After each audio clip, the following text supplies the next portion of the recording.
Okay, good evening, everyone. The live streaming and recording has started. Welcome to this meeting of the Overview Committee. I'm Councillor Paul Prentice, Chair of this committee, and the Overview Committee undertakes pre-decision scrutiny of reports going to the Cabinet on the Council's policies, projects, budget and services. I'd just like to remind everyone present that this meeting is being filmed and made available to view in live and archive form via the Council's website. And if you're seated in the public gallery, it is possible that the cameras may capture your image and you are deemed to be consenting to be filmed and your image and sound recordings webcast. We also have present at this meeting, actually no one from the Cabinet tonight, there's no fire alarm planned from this evening, for this evening.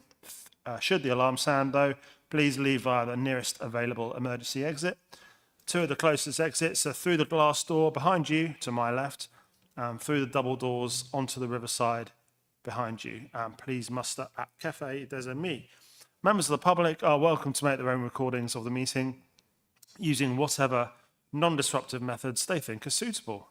And this meeting is being minuted, recorded, and will be uploaded to the Council's website. The Westgate garden gates on the riverside are locked, so members of the public must leave the Guildhall by the side exit behind the glass door. I haven't received any apologies for absence. Pippa, have you received any apologies? We've had apologies from Councillor Turnbull. Thank you. And have we got any substitutes? Sorry, Councillor Mellish. Sorry, I have been informed of apologies by Councillor Smith, Naomi Smith, and we were not able to find any substitutes for her. Thank you. Cheers. Do we have any other substitutes? Sorry, and Councillor Flanagan. Thank you, Chair. Apologies from Councillor Old as well. Thank you. And we've got any others? No, that's all. Thank you. Are there any declarations of interest? We do have a sub. We do have a sub. A substitute also? Yes, we have Councillor Andrew Harvey for Councillor Turnbull. Thank you. Do we have any declarations of interest from members or officers at this point? And are there any received in advance, Pippa? No. Okay. There are no public speakers registered for this meeting. So we'll just move on to the minutes of the meeting held on the 16th and the 23rd of January. Just take the 16th then first.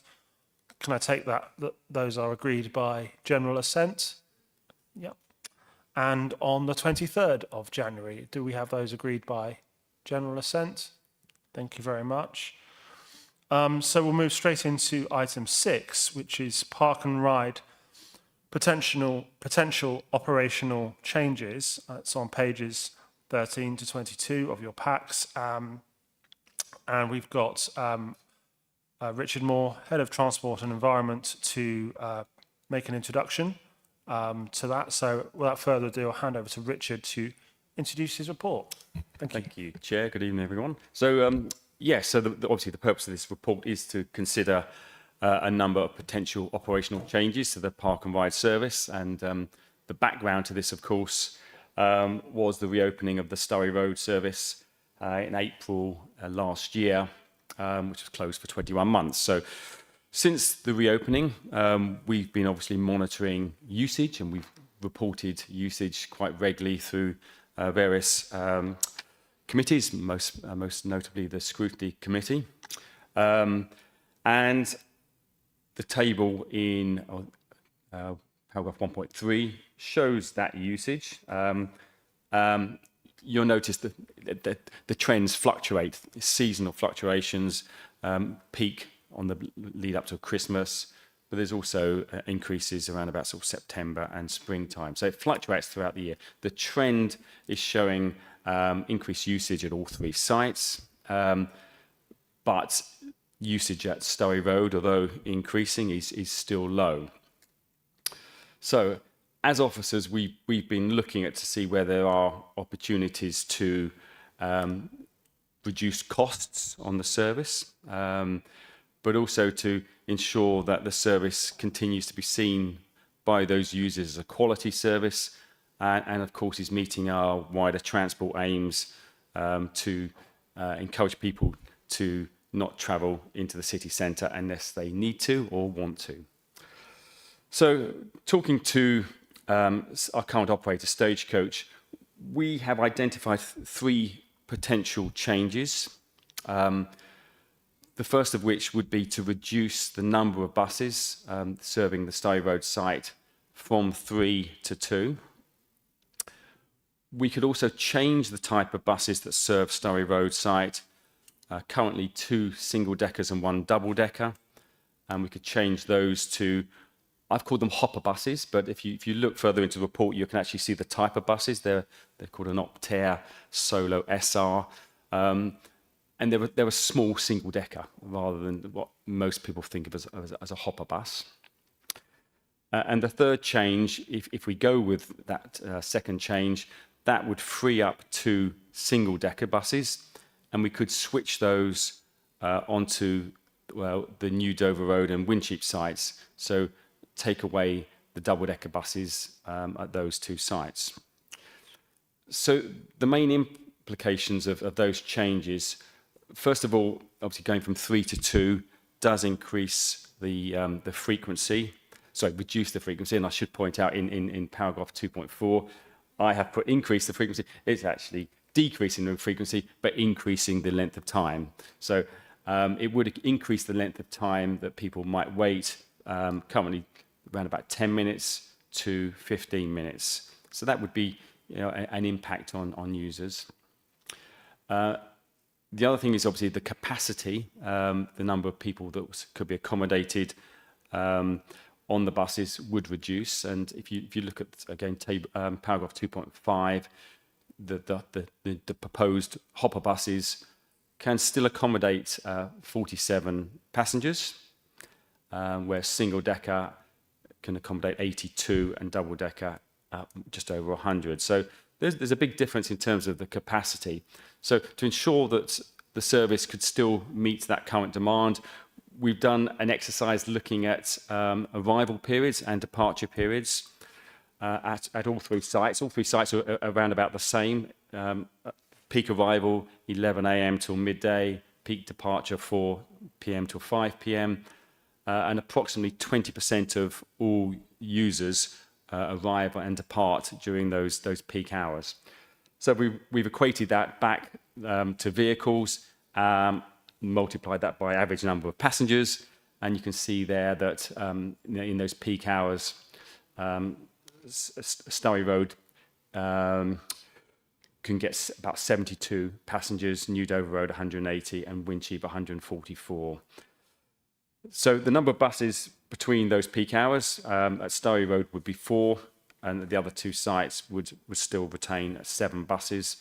So you can see just from that fairly simplistic calculation, there will be more than enough capacity to meet the current demand outside of the Christmas period. And I say that because when we look at the usage at Starry Road this Christmas, there would have been a few Saturdays when that demand wouldn't have been achieved, so people would have had to wait till the next bus. So in the report, we've set out an option that we could actually, if we supported these changes, we would recommend laying on an additional bus on those 5 peak Saturdays, 5 or 6 peak Saturdays, depending on where Christmas falls, on the Starry Road site. The single-decker capacity at New Dover Road and Wincheap would still meet that Christmas demand, so we wouldn't need to lay on additional buses to meet demand at those 2 sites. The report also sets out the disability facilities that are available, and they are no different to the current fleet. So they kneel down to the curb level, so anyone with mobility impairments can get easily on and off. They still have the hearing loops and take facilities for wheelchairs, and they have audible and obviously visual signing for next stop. So all the facilities that are on the current site, current fleet would be still provided with these new vehicles. So we've negotiated discounts to the current contract with Stagecoach, and the offer effectively is about 127,000 per annum. So that's, yeah, a fair reduction, but obviously need to weigh up the balance between the increased length of time and reduced capacity. Our officer recommendation is that we think it's worthwhile. Obviously, there are some positives as well from emissions reductions for the smaller buses that are more efficient in terms of diesel. And I think that just the perception in terms of empty large buses going to and from the sites throughout the day, there's probably some benefits there in terms of perception. I'll leave that there, I think, and obviously happy to answer any questions as we go through. Thanks, Richard. So I'd like to propose that the operational changes outlined in paragraph 2.3 of the report are implemented. Councillor Dan Smith. Seconded? Was that seconding? Yes, seconded, Chair. Seconded from Councillor Flanagan. Councillor Dan Smith, did you have a separate point to make? It was actually not a seconding, but a query for Richard. I noticed in the trends on the chart on 1.3 that the period from March, April to roughly September in 2022, which was the last comparable one, because obviously the Starry Parkham Road was cut. Parkham Road was cut in 23.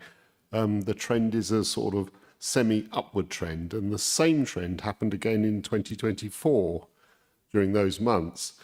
Now, if we're looking at increasing performance continually, there's a genuine upward trend across the chart when you go through these peak periods, then the next few months would see an uptick in the usage if that pattern continues. And I trust it will continue, because obviously that's to the benefit of everybody. So my concern is, has that been taken into account in the calculations for these buses? And also, I think you mentioned it was like 20%. I wasn't quite sure where you got the 20% of vehicles between capacity, because the numbers you've given here, 72, 180 and 144 for the 3 sites. If you're comparing them to the 2.6 where you've given the peak vehicle usage at any, that's roughly 36%, I think, of all 3 sites. So, in fact, I think it's exactly 36% of all 3. So, slightly curious about that. Anyway, thank you. So yes, I mean the trends, the peaks and trough in usage would still, through our calculations, be able to be accommodated through the reduction in capacity. So yeah, I mean, we're talking very small numbers at Stowe Road. I mean, 120 a day on average.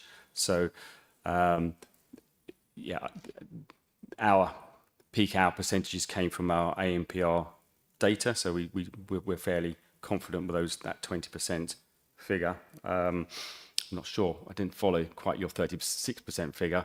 So yes, I mean, in short, we are confident that the reduction in capacity can still accommodate the passengers that arrive and depart in the peak hour. Thank you. Yeah, I mean, if it helps, if I can explain the 36%. The Starry Road, for example, up 2.7, you've given 72 passengers outside of the peak periods, and you've given the high number for Starry Road at 200. That's 36% of 200, and the same 180 for 500 and 144 for 400. So that's where I was getting it from. I might be drawing the wrong data. You can correct me if I am. So from that, thank you. Thank you. I think I see Councillor Stockley next. Thank you very much. First, I'd like to say congratulations and thank you for finally agreeing with us that the Stowe Road Park and Ride is not as viable as it should be. I would like to say that back in the day, when I was lead councillor for transport, I did want to put forward the fact that we could look into smaller buses, but at that time it wasn't viable. So I'm really pleased to see that one. My worry is that cutting it down from 3 an hour to 2 an hour is not very good, insofar as when we had the 3, you wait outside Phoenix for a bus, and the Dover Road comes along, and the Windsheep comes along, and there's no Surrey Road, and another Dover Road, and another Windsheep, and there's still no Surrey Road, because it takes so long to make that journey. Cutting it down by 1, that wait will be even longer. And my fear is that it will prevent people from even bothering to go to Surrey Road Park and Ride further than it is now. So I'm not so sure that that's a good idea. Thank you. It's an absolutely valid point. And the last thing we want to do is to put obstacles in the way of people using Park and Ride. I think if this gets supported, we would certainly have to do, we'd monitor the data, but we'd also do surveys to find out if people are being put off by the additional weight. And you're right, because of that, the sort of the congestion on that route, it can be longer already than sort of 10 minutes. So we'd have to be careful that it doesn't become an issue, and we'd have to, intervene fairly quickly. The only thing I would say, if we wanted to put back 3 buses, it would have to be a single decker again.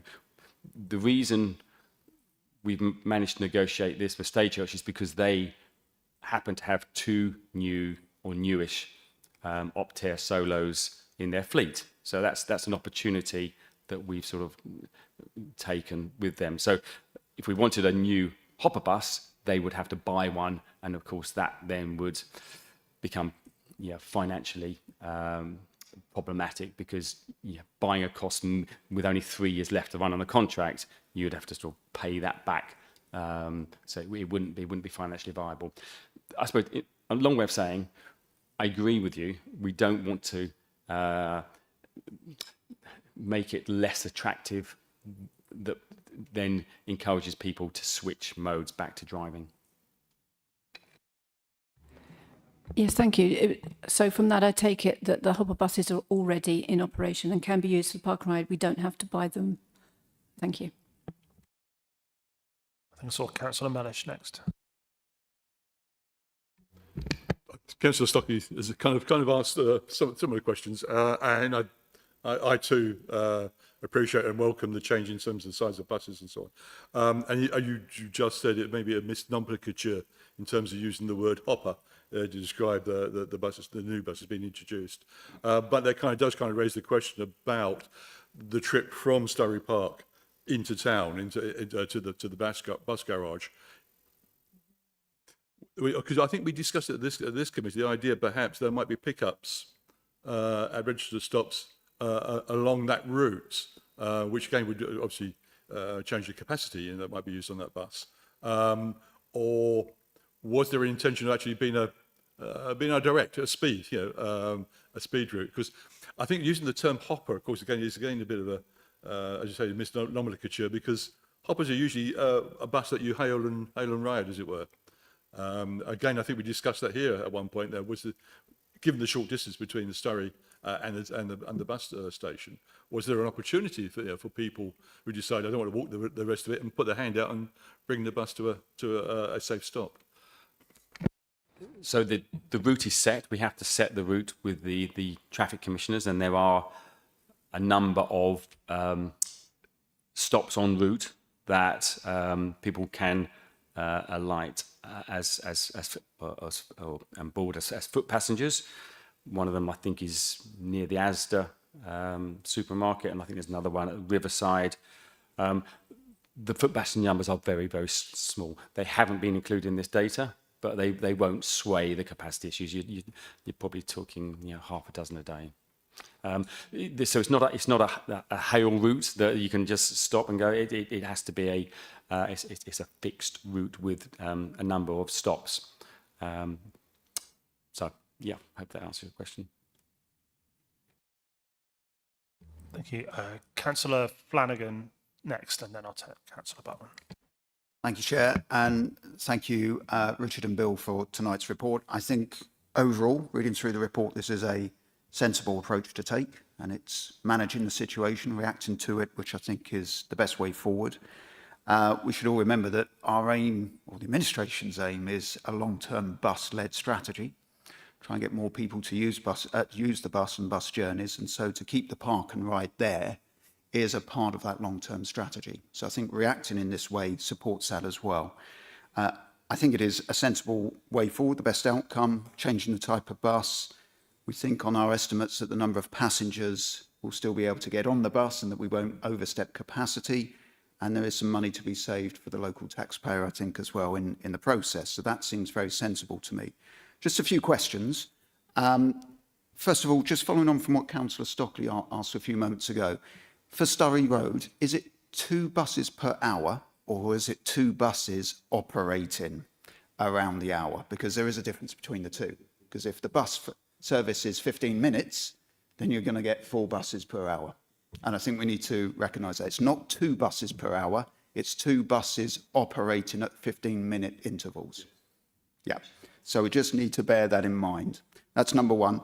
The other thing is, a couple of other quick questions. In terms of the monitoring, it's great that we're monitoring the situation as well. Just a very high-level question about how often we're monitoring that and how often we'll get a report back to this committee, at least, on how that's progressing. And in the event that we find that we are at capacity with the new hopper buses and we need to react to that, we don't want to lose passengers or getting fed up that they're not getting a bus at that frequency, is there any flexibility in the contract with Stagecoach to go back the other way and get a single-decker bus back on? Thank you. Yes, it's likely that those if we go down this route, obviously the single deckers will be utilised at New Dover Road and Wincheap. The double deckers would go as part of their wider fleet. We wouldn't want to get them back anyway. We have obviously a relationship with Stagecoach that we for events and peaks anyway, we do call additional buses on through the contract. So we have a rating for those. So the ability to flex during the last 3 years of the contract is there, and we could do those fairly quickly. The only doubt would be what type of bus we get. Councillor Flanagan. Councillor Buckman, apologies. Yeah, what was that? You put me right off now. No, it was actually, no, it goes back to a previous meeting about incentivising the bus service for businesses in Canterbury. Are you going to have to under-incentivise them slightly if you won't have the capacity to get people to work? And then it's a sort of pointer and a question, because obviously when we spoke about the Sturry one reopening ages ago, you know, I think there was support from like the Marlow Theatre and Westgate Centre, what do you call it, Westgate Hall. Christchurch Union. But so would there ever be a way, because, you know, the shows finish and it's late at night, the park and ride stopped, and then you would have to walk all the way through town? Is there, I mean, I'm not going to come up with an answer because that's not really my thing, but that's for you. To have a stop nearer, like the Marlow, so people could actually use the park and ride, watch a show, and then come back without having to walk through town. Thank you. So the first point about business, whether we need to de-incentivise businesses, no, I don't see that as one. Through the OSPO this year, we're putting in some incentives for both regular users as a part of an annual permit, and also for businesses as well for their staff and employees. I don't see that being. It would be a really good problem to have, you know, from a transport perspective. If through our monitoring we found that we needed more capacity, that would be a really good thing, a really positive thing. And we'll monitor. And if we need, as I say, if we need to lay on additional buses, my recommendation to the administration would be that we should do that. In terms of the Marlow, we've looked at, in the last contract, we actually put as part of the tender, different routes in, so routes to Station Road West, and looking at routes potentially to the Marlow. The Marlow itself, you even with these smaller buses, you couldn't get them very close. You couldn't get them to the Friars or anywhere like that. So you could probably get them to North Lane. The difficulty is, one, if you're diverting current buses, you're actually causing disadvantaging regular users who just want that quick service. Alternatively, if you lay on a dedicated bus, then are you going to get the demand to cover the costs? Probably not, and that's why the costs that came back in the tender were so high. So that's fine. I guess going back to my original point of the getting people to sort of work. If you've got, is there, when you look at the figures, if you need like sort of 2 buses at the start, at 8:15 or something, is there going to be room for that rather than, or not? Or is it? I know it's a silly question really, because you'll never please everyone. But it's not silly, and anything's possible, but it comes down to the finances again.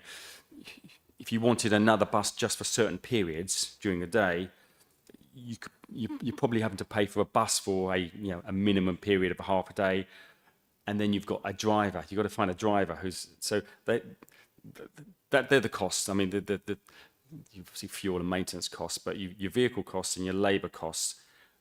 From a Stagecoach perspective, they can give us good rates for a day as part of a contract. But if you just want a peak hour driver and bus, you're paying over the odds. So that's the difficulty. Councillor Mellish, please. I think we're kind of straying into an area slightly off the paper, as it were. But Councillor Buckman has kind of raised an issue here, and Councillor Stockley and I, if we want to come from where we live in Beltinge, would not use the bus because we can't get back from town. Sorry, Councillor Carnac as well, because we live on the outskirts of Herne Bay, so-called outskirts. Yeah. So if we were able to actually use a bus when the Marlow finishes at 9:30, 10 o'clock, and use the bus service to get back, if only to the centre of Herne Bay, let alone to where we live in the outskirts of Beltinge, which frankly has got now we've got 1,200 homes going up. We are already around about another 3,000 homes in the area. So you're looking at 4,000 or 5,000 homes in a place which is not serviced by a bus after 6 o'clock, after 6:30 going into town, and 7:45 coming the other way.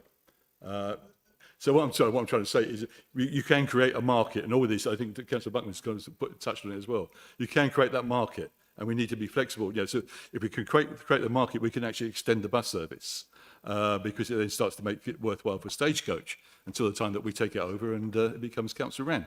But yeah, you can see where I'm going though, in terms of what can we do in terms of actually having that discussion with Stagecoach to enable local citizens to use the bus service in the way that it should be used, because it's in Stagecoach's favour as well. Sorry, Richard, it's a little bit beyond the... Obviously, we are straying from this, but I'm happy to answer it. Some of you have heard me talk about the bus-led strategy that is planned to support the next local plan. And within that draft strategy that went out last autumn as part of the Regulation 18, it set out all the service improvements that we could think of. And there were ones to Herne Bay and Reculver as well. Obviously, identifying them was the first bit, making them affordable is the second bit. Now, the local plan will set out how developers have to contribute through the community infrastructure levy. And that money could then be used for any number of purposes. And obviously one of those could be to either subsidise bus routes or to lay on additional buses. So yeah, that's the vision of the bus-led strategy, that people who want to catch a bus and can't do so at the moment because they're reliant on the commercial viability of Stagecoach's operations, we want to take that out of the equation if we can. I mean, it's a long-term and obviously ambitious vision, but we think it's the right one. Councillor Carnac. Thank you, Chair. Yeah, I have a few queries over this. Obviously, this has all come through scrutiny and comes every 6 months, so we get to have a good look at this. But this was, we had a big battle over this, and I think it's clear that when we temporarily closed Sturry Road Park and Ride in 22, that we weren't being obtuse. That was for sound financial reasons because the council needed to save an awful lot of money. And that's why we did that. We then went through a big argument because it was part of the Labour Party's manifesto to reopen Sturry Road Park and Ride. And I think we've all been in favour of generally of Park and Ride over the years. My query is that we've only had this open for just about a year. Have we actually given this enough of a go to see if it's going to work? Because going back to 23, 24, we were told that parking was now a single pot of money and that city parking, which we know revenue has increased a lot over the past year, that would be used to subsidise and support Park and Ride to really boost it and get it back up on its feet. I think when we've looked at Park and Ride in the past, it's always been clear, as we've heard this evening, that to benefit that, it really needs to operate longer. It needs to be convenient. If you go to Sturry Road, Park and Ride or any of the others, you need to walk out of your car, walk down, there's a bus waiting, you get on the bus, you go to work. You don't want to arrive on a wet November morning in the dark and have to wait 20 minutes for a bus because you're just going to drive into Canterbury, or you know, it loses the motivational factor. So I'm sort of I think the reduction to two buses in an hour's cycle, however that's going to work, I think we should stay at 3. I really do. I think the move to smaller buses makes sense because we all see these double deckers going around with two people, a dog and a driver on them. So that makes sense. But I don't think we should be reducing the service. I think if this is a policy, if this is the way that this council and administration, and I mean, I battled it in 23 and 24, but if this is our policy, why are we after a year backtracking so readily on it? And then I've got 2 questions as following on from that. But how long does it take in this process to add a bus back in? So if we find that usage is declining because people are fed up of waiting 20 minutes for a bus when they arrive, how long does that take us to get one back in? And have we surveyed passengers already? Because it would be very easy for us to ask passengers how they would feel about having to wait for a bus and not having the 3 buses in that cycle. I think we should be doing that now before we make a decision and any consultation. I think, you know, we need to know if we're making the right decision.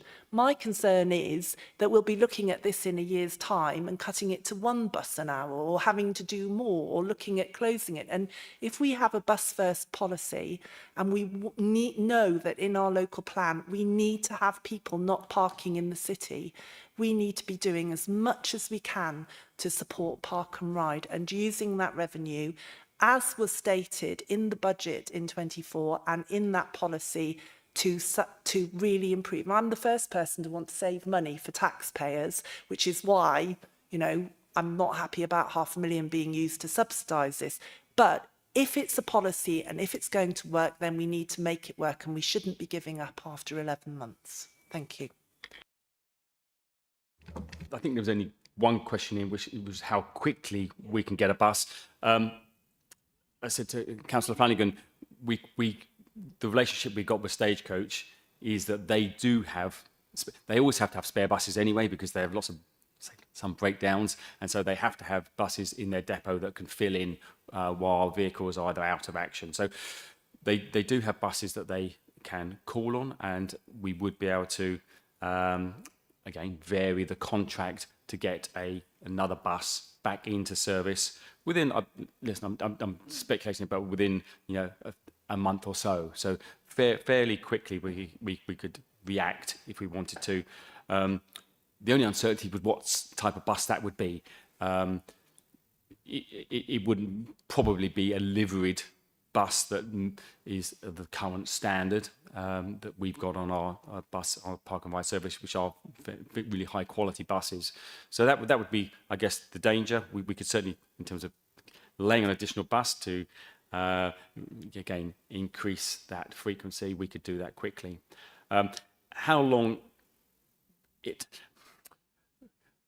You know, I'm a massive supporter of Park and Ride, have been, and I had hoped that usage would pick up quicker.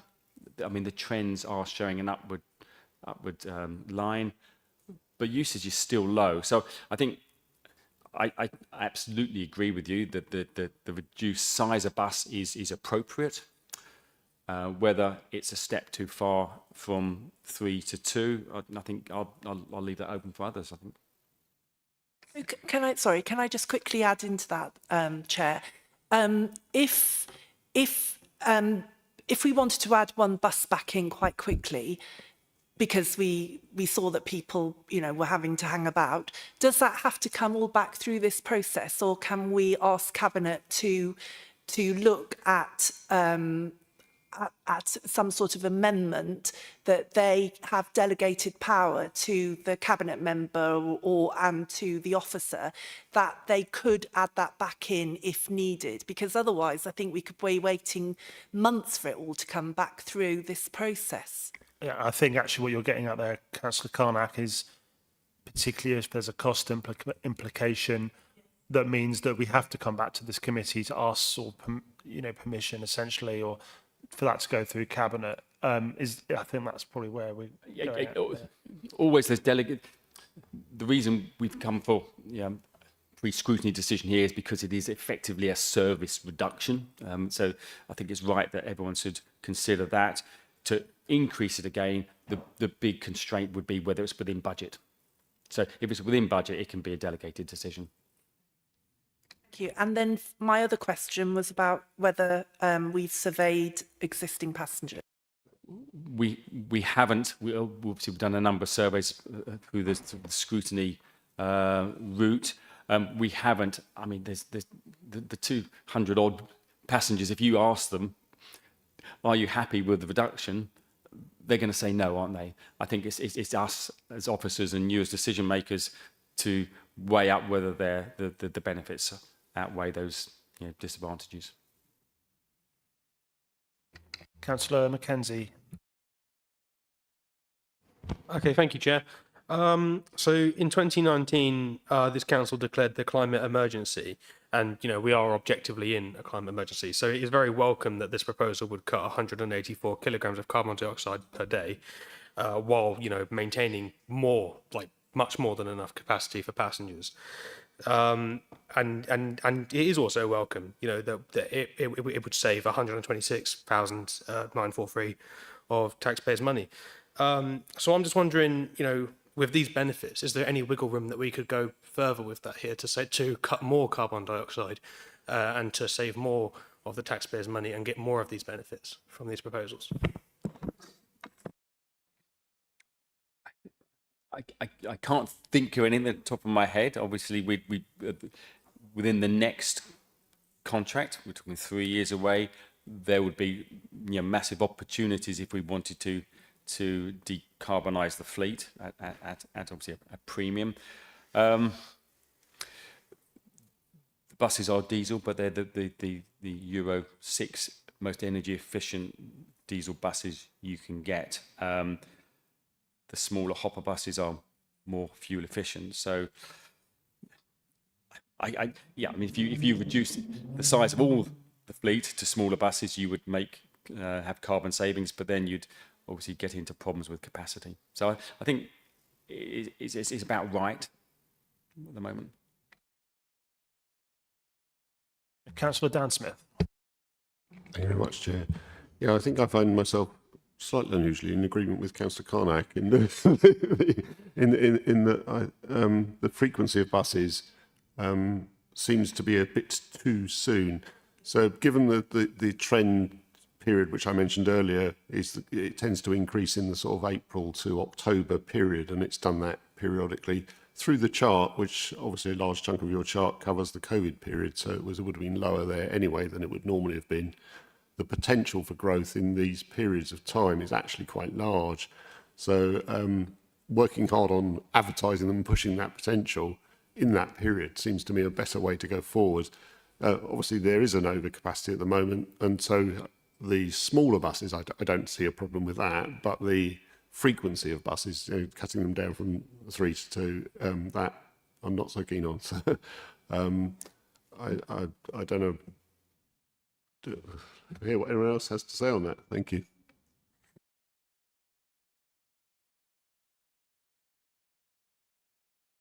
I think, Councillor Harvey, sorry, I didn't see you there. Thank you, Chair. Thank you, Richard, as well, for doing all the number crunching on this, and the 72 per hour. That's obviously a really maximum peak number. And I think I got my head around that, as Councillor Smith was saying. I think that's based on the 1.8 passenger average per car rather than the number of cars parking. So I think that's going to be on very rare occasions that we get those 72. Broadly, I welcome this because you may recall that I wrote a report back in May last year why we thought the park and ride wasn't working from the green point of view. That was the one where I suggested it would be cheaper to run a Range Rover to the Starry Park and Ride to take the passengers. Of course, that was proved correct. And I think my suggestions in that report were lower the frequency of buses to increase occupancy and source smaller buses from the operator, which is exactly where we're getting to tonight. So I think that's a fabulous example of collaborative working and the green voice in the room. I have a couple of issues with that. Obviously, when that report was picked up by the media at the time, we had it was vilified by certain Labour councillors, and they indeed copied the media onto their own social media pages, and were saying these are Euro 6 diesel buses, they're most environmentally friendly you can buy. Obviously, you've just pointed out they're probably the best diesel buses you can get, but they're still diesel and they're still pumping out carbon dioxide, carbon monoxide, a cocktail of other gases as well. They're not doing any good for the environment. We're getting added traffic. We know that parking events in Canterbury City Council have not reduced, which was supposed to be the aim of the park and ride. We've still got just as many cars coming into the city centre, and we're getting more cars coming into Surrey. Presumably, a fair proportion of those are queuing up at the level crossing in Surrey. So, and we're taking one car off the road and replacing it with a diesel bus. We've installed EV chargers in the car parks. I believe the Surrey ones aren't working now, but that's encouraging electric vehicles to park up. So we're losing an electric vehicle and replacing it with a diesel vehicle. So that's where I think these issues come. And it's I agree with Councillor Carnick and Councillor Stockley. I don't think our problem at all is going to be overcapacity of these buses. These buses are 47 passengers they can take each one. I don't think I've seen more than 4 passengers on a bus. So it really is going to cover the peak occupancy. What I'm worried about is, as well, from those numbers, I mean, brilliant crunching those numbers, but 20% of the people using Surrey Park and Ride are coming from Herne Bay, or just under 20%. Notice that the parking events in Herne Bay have dropped by around 10%. It leads you to think that a lot of those people are actually driving from Herne Bay to Surrey Park and Ride and then going into Canterbury. And we seem to be losing custom at Herne Bay's shops and hospitalities. So, there's no point us driving them down there when we're not achieving the aim of reducing the traffic in the city centre. We're adding to the traffic because we're adding buses. So as I say, broadly, I would support it. But I think, I know you said it's not possible, but we could be doing this with the same frequency. So I'm going back on what I said before. I think we should keep that frequency as well, because people don't want to wait.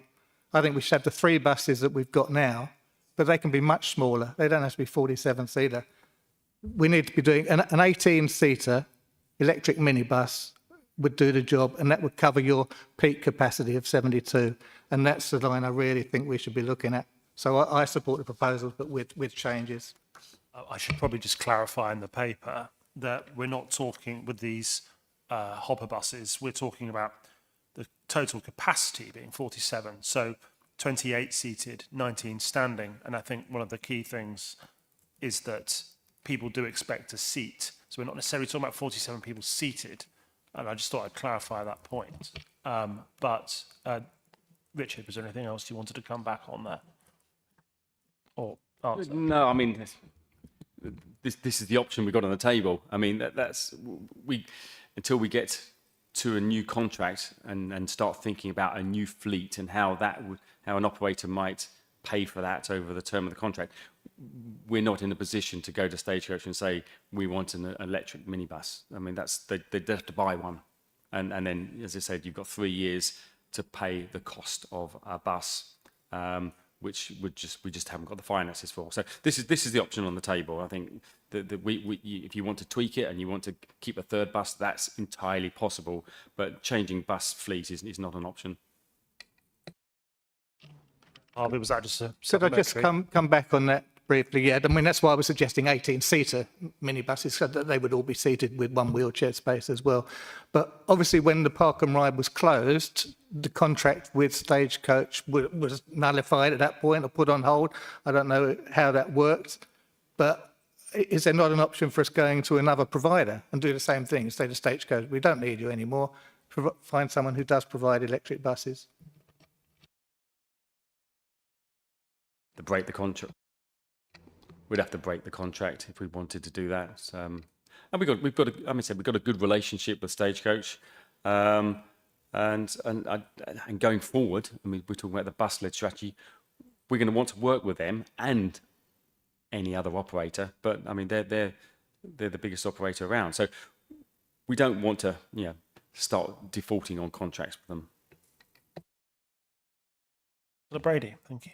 Thank you, Chair. It's heartening to hear that Councillor Harvey is honouring the pre-election period with the political nature of his comments. I'm sure the monitoring officer will be really looking at that and sending out emails to members to remind them of their obligations in these meetings.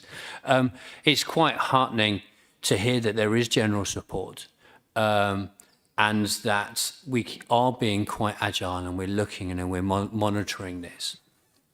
I'm hearing that there's support for reducing the bus sizes with the carbon emissions, and I'm hearing that we can be agile if we reduce it to 2, which is 15 minutes wait per bus.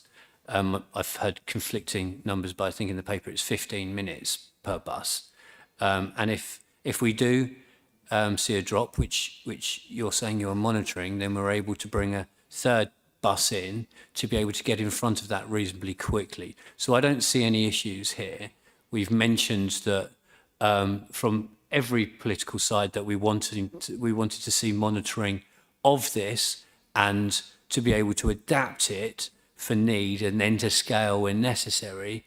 So obviously I'm supportive of this. I'm pro Park and Ride, and due to the pre-election period, I'm not going to mention the previous local plan and what was in there to mitigate for congestion, because it wouldn't be right in this arena. Thank you. Thank you. I saw Councillor Flanagan next. Chair, thank you. Can I just, as I've seconded the motion, just to try and summarise my thoughts on this. So in terms of what I've heard, everybody's worried about frequency. Absolutely. But what I'm hearing from this from the proposal tonight is that we're looking at reducing the number of buses. There'll still be 4 an hour. We'll be moving to hopper buses. That will realise savings of about £127,000 for the taxpayer. We're going to be monitoring the situation such that if we do find that there's an issue with capacity, we can pick up the phone very quickly to Stagecoach and say, can you give us a bigger bus? That might take up to a month, liveried or unliveried, fine. But we'll be doing that to ensure that we're not deterring people or people getting fed up with waiting a little bit longer for the next bus. I just think that sounds like a sensible proposal in the scheme of things. And this is not about backtracking or anything. This is managing the situation so long as we're monitoring this very closely and periodically, and we do find that there's a pinch point at some point, as the chart shows, it was beginning to go up. Let's hope it continues to go up as well. Then we can find more capacity to deal with that increase in demand.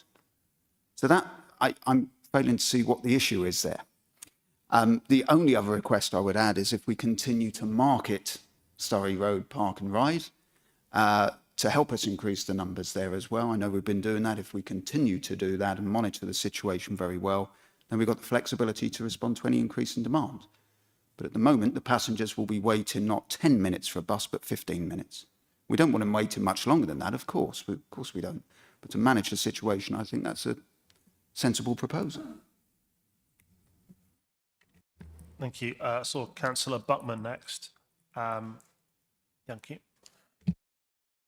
I'm inclined to agree with Councillor Flanagan actually on this. I mean, if it was 10-minute wait and now it's a 15-minute wait and it's a park and ride, so you're not going to be out in a car, you just sit in the car. You sit in the car for another 5 minutes until the bus turns up. Oh no, just stick your head out the sunroof. I would like to see more EV charging at certain sites where possible. And then obviously there's a petrol garage at Wincheap Park and Ride, so you could fill your car up then if you really want it. But I think the trouble with the electric buses is they're going to need charging, so they'll be off the road. So you're going to need more buses to cover the points when they're off the road and they're charging up. And also to find a charging station, I don't know where the charging stations are for an electric bus, but they're not going to be local, so you're going to have to drive it off, charge it, come back. And so I'm not sure at this present time, electric buses would be much of a way forward. Thanks. Just briefly on that, before the last contract, Stagecoach did an experiment with an electric bus, and they haven't got charging infrastructure. They actually, in our district, they got charging infrastructure at Dover, so they charged it up at Dover, and it got to Canterbury and did a whole day just on the one charge. So it is possible. But of course, as you wouldn't want to charge at Dover. So as part of the next contract, I would expect operator, probably Stagecoach, might be others, to really look at that keenly. And depending how the council's finances are in 3 years' time, it would certainly be something that we would want to support, obviously from an emissions perspective and our climate change goals. Councillor Stockley next, and I have seen you yet. Thank you once again. I don't know if any of you actually catch the Surrey Road Park and Ride. However, I used to catch it a lot. And as I said earlier, Dover Road would come, Wincheap would come, no Surrey Road, then another Dover Road, then another Wincheap, still no Surrey Road, from outside Phoenix. So that was back in the day then, and it was longer than 10 minutes, longer than 15 minutes already with the number of buses that were coming round. So cut it down, people are going to wait at least half an hour for a bus, as far as I can see, because it was already nearly as bad as that before. So I don't think 15 minutes, it might be okay, but it won't happen. It will be so much longer. Thank you. Yeah, the experiences you've had are, I hear about it because we know that the Canterbury network is so sensitive to events, and I'm talking about roadworks and traffic lights and breakdowns, and when there are events, that the timetable goes out the window. And so possibly the times you've used it, it might have been influenced by those factors, but we do know generally now it is a 10-minute wait. I catch it fairly frequently, and I've never, I say never, it's 10, 12 minutes is a norm for me. And so this could be, looking on a good run, 15 minutes. It might be 20 minutes on a bad run. Again, it's something we'd monitor. Councillor Flanagan's summary of that was really good. I think the other thing I would do, and I'd want to do, was within a first few months of any change, would be to do a survey of people and to actually find find out their feelings. The data we get from Stagecoach will tell us the time frequency that they're being able to maintain. So we'll have that data anyway. But I think actually talking to people to see if they've noticed it being really bad, because I think some of them won't. I mean, it's as I say, if they're used to some things being delayed and they might use it when it's not delayed, they might not notice much difference at all anyway. And it depends, of course, when you arrive, you can't stay in your car, unfortunately, and wait for the bus to turn up. But we have got terminal buildings at all 3 sites, so you can wait out of the elements. Councillor Carnac. Thank you, Chair. Yeah, I absolutely, saving money is, for taxpayers, is really, really vital. But if we're going to have this service, then it needs to work properly. And my view would be, because I do this, and I'm sure there are others of us here who do this, that once you get over the Surrey crossing, if you've got over it, then you think, oh, it's not, I can manage to get into Canterbury. If I'm thinking I've got to then wait 15, 20 minutes for a bus, I can get into Canterbury in that time. And we all know that you don't need to park in very expensive car parks, because we know that there were concessions given to Christchurch University when Sturry Road was closed, which are still in place. So I don't think we're necessarily going to be encouraging more usage, because presumably at the moment, one of the groups we want to get to use this are people coming in, shopping and having lunch and spending 3 or 4, 5 hours in Canterbury in that dwell time. Well, if you just think it's only, 15, I'm going to hang around for 15, 20 minutes, I'll just drive into Canterbury. I don't see where, I think, yeah, you have to look at it when you've done it and see how it works. But I'm dubious that you're actually going to be encouraging people to say, oh, yes, let me try the park and ride, but I might be waiting 15, 20 minutes for a bus. Generally, park and ride works because you park your car, you walk down, you see the bus coming round, you get on the bus and you go into the town. You don't stand there for 15, 20 minutes waiting for a bus, whether you're in a terminal building or not. I mean, so I have my doubts about that side of it. Thank you. Councillor Mackenzie, please. Afraid that Richard already covered what I was going to ask, because I was going to point out that there are buildings at each of the sites, to remind councillors, where people can hide out of the rain and get a drink from a vending machine or use the toilet while they wait for their bus for 5 extra minutes. Councillor Dan Smith. Thank you very much, Chair. Just a quick question to Richard, really. With these proposals, is it possible to do them in part and then in the second part possibly later after review?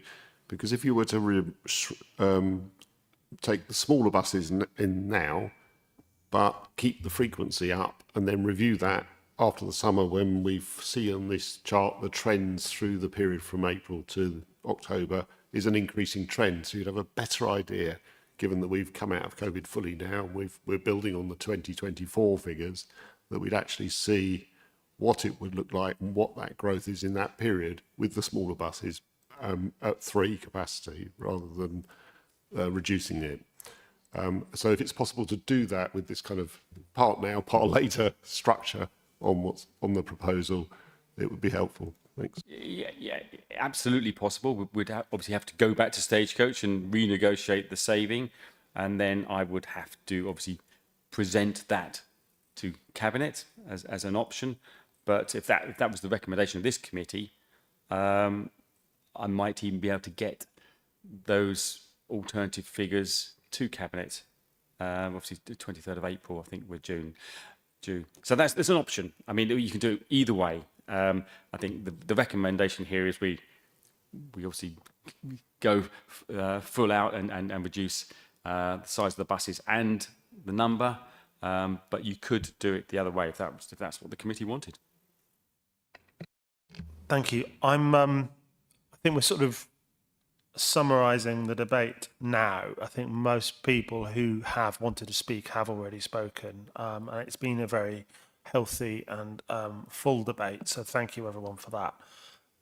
We've heard a lot of concerns about the attractiveness of a slightly reduced frequency and how attractive that makes the park and ride service, particularly in view of the fact that this administration does have a bus-led strategy. But it is encouraging to see that numbers are increasing since the reopening of Surrey Road. We are not where we want to be yet. I think everyone can see that. But the impact of marketing and promoting the service has had some impact. We are also catering for people who are not necessarily shoppers or people going out for lunch or spending money in the city necessarily, but people who are students at Christchurch who are using this service. And that was one of the, that was part of the rationale for reopening it, certainly. We also have heard concerns about how possible it's going to be to scale up the service. Whether it is possible to bring in an extra bus, a double-decker bus, for example, and how easy it will be to do that. And we have heard about the comfort people find themselves in or not, if waiting for a bus at one of the terminals. And I think it's worth pointing out also that it's not just the terminals on the outskirts of the city, it's the waiting area at the bus station, where there isn't a sort of an inside area where you can wait. You're underneath the shelter outside Phoenix or the other retail units at the back of Whitefriars. So I think we sort of do have to be mindful that on a warm summer's day, that's quite pleasant. On a cold February night, it's maybe less so. All of these things do have an impact on how attractive people find the service, and by default, the vast majority of people using this service are going to be car drivers, apart from people who do pick up the service along the route. I think we've had some really good points.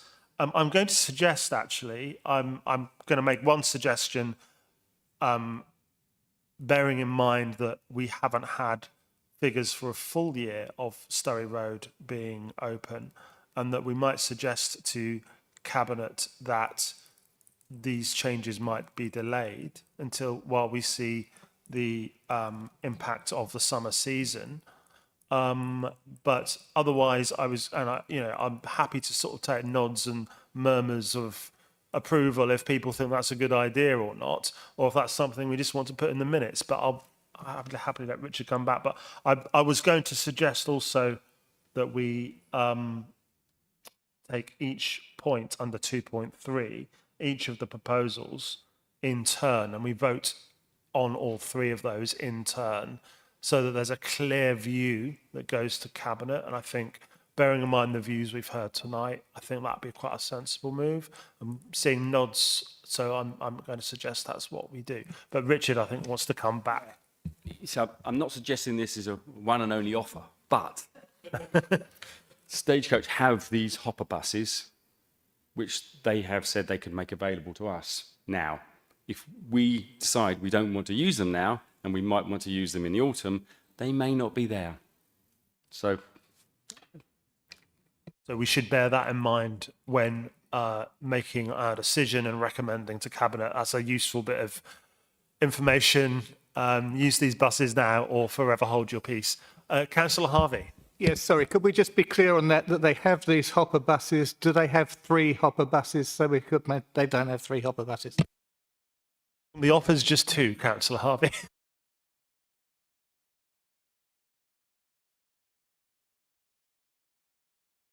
I'm going to suggest then that we move to the vote and we take each point in turn.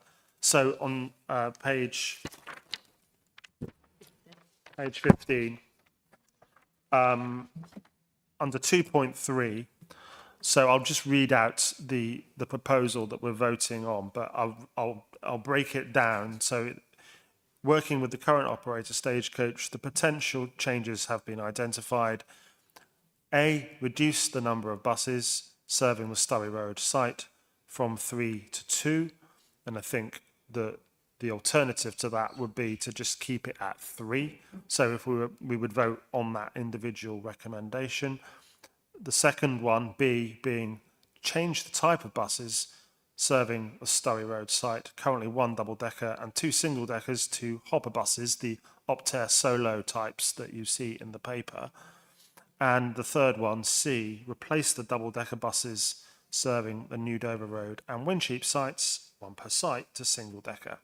So is everyone's clear on what we're voting on? Yeah. Okay. Pippa, would you like to start the voting, please? So just to clarify, this is for point A, reduce the number of buses serving the Surrey Road site from 3 to 2.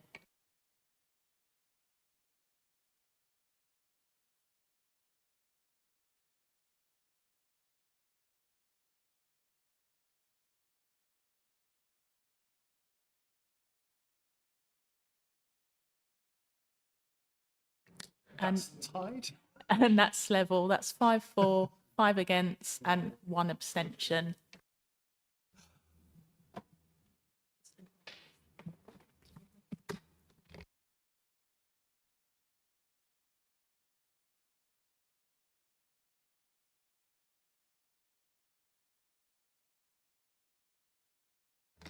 Thank you. The second one, Pippa, please, which is change the type of buses serving the Surrey Road site, 1 double-decker and 2 single-deckers, to hopper buses.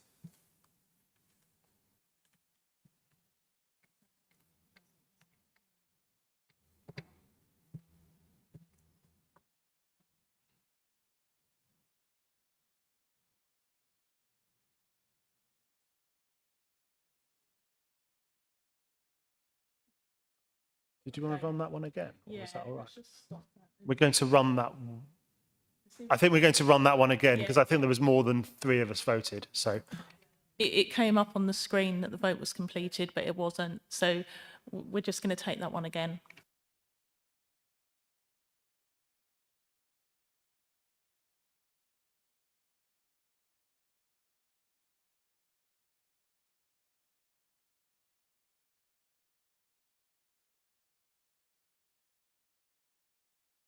Are you not getting an option to vote?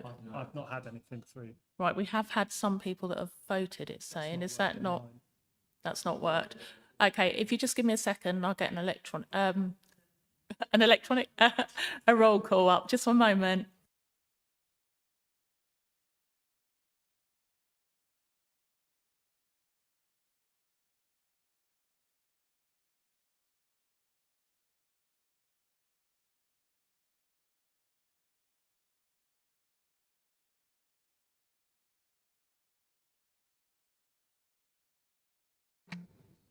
Okay. Councillor Brady. Councillor Buckman. 4. Councillor Carnac. 4. Sorry, I'm having problems with this as well. Councillor Flanagan. 4. Councillor Harvey. Andrew Harvey. Councillor Liz Harvey. 4. Councillor Mackenzie. 4. Councillor Mellish. 4. Councillor Prentice. 4. Councillor Smith. 4. Councillor Stockley. 4. Thank you, and that's carried 11-4. Thank you. And so are we going to do roll call for that final one as well for safety? And so the final vote is to replace the double-decker buses serving the New Dover Road and Wincheap sites, 1 per site, to single-decker. That's the hopper buses. Sorry, no, that's single-deckers. That's normal single-deckers as opposed to hopper buses. Yep. Councillor Brady. 4. Councillor Buckman. 4. Councillor Carnac. 4. Councillor Flanagan. 4. Councillor Andrew Harvey. 4. Councillor Liz Harvey. 4. Councillor Mackenzie. 4. Councillor Mellish. 4. Councillor Prentice. 4. Councillor Dan Smith, Or Councillor Stockley, For. and that's carried 11 for, none against. Thank you.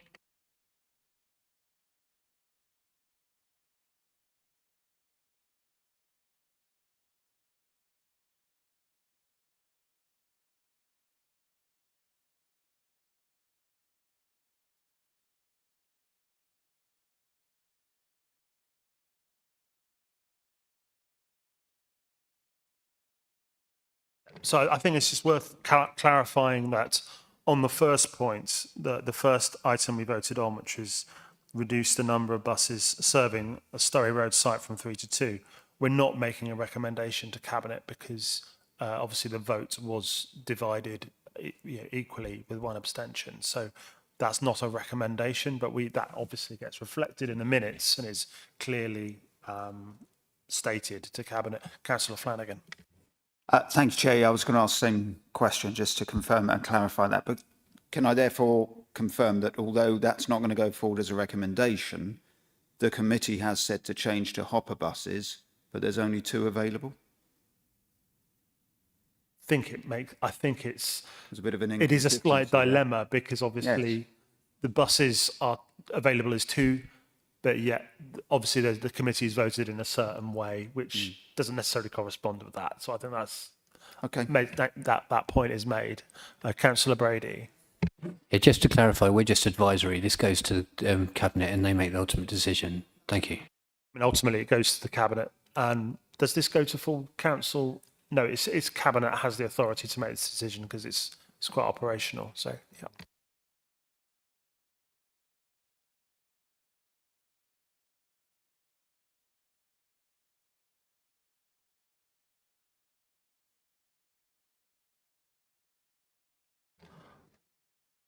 Okay, so now that we've taken the votes, I've not been notified of any other urgent business to be dealt with in public.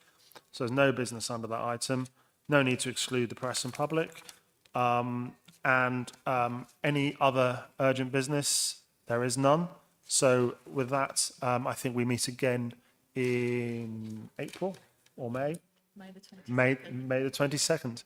So thanks everyone for your time and a good debate. Thank you very much.